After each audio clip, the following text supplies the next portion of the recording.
Dobrodošli, dragi moji, na kanal Vrata zdravlja. Kliknite na prati uz znak podrške i više informativnog sadržaja. Unapred hvala. A u današnjem videu saznajte recept za savršenu krvnu sliku.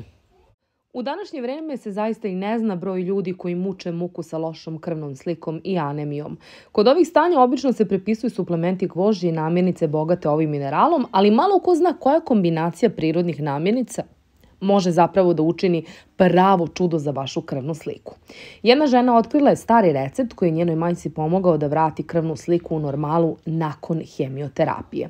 Nakon ispijenih svih terapijskih ciklusa preporučenih od lekara, koji su naravno imali slab učinak, dobila je recept od starije gospođe koja je srela kod lekara, koja je isto tako imala probleme sa krvnom slikom jer je bolovala od karcinoma debelog creva i prošla je kroz cikluse hemioterapije, što joj je naravno bukvalno uništilo krvnu sliku.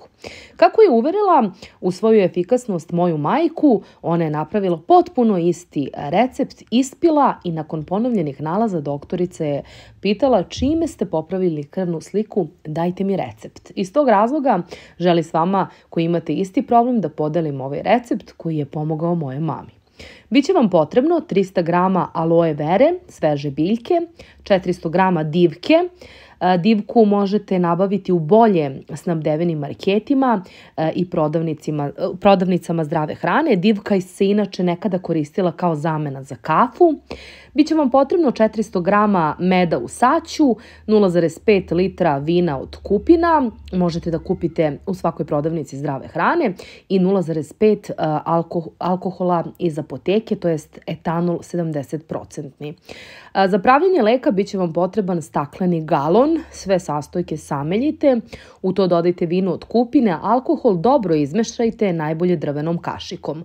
Poklopite galon i ostavite da stoji 3 dana uz povremeno mešanje. Posle 3 dana uzmite sterilnu gazu iz apoteke i procedite. Dobijenu sadržaj treba da bude bukvalno ove boje koje sad gledate na slici, tamne, i da bude onako konzistencije gustog soka. Čuvajte u staklenoj flaši ili galonu i konzumirajte 3 puta dnevno po 1 kašiku. Nakon ispijene jedne ture, proverite svoje nalaze i uverite se u ispravnost ovog recepta. Kaže da je njenoj mami pomogao i nada se da će i vama. Lek se preporučuje svima onima koji imaju lošu krvnu sliku kao posljedicu nekog malignog oboljenja, anemije usled krvarenja, bubrežnih bolesnika, vegetarijanaca i mnogih drugih uzroka malokrvnosti. Ovaj lek možete piti koliko god želite, naravno u preporučenoj dnevnoj dozi, a jedini nus efekat je neverovatno popravljanje krvne slike kojoj ste upravo težili.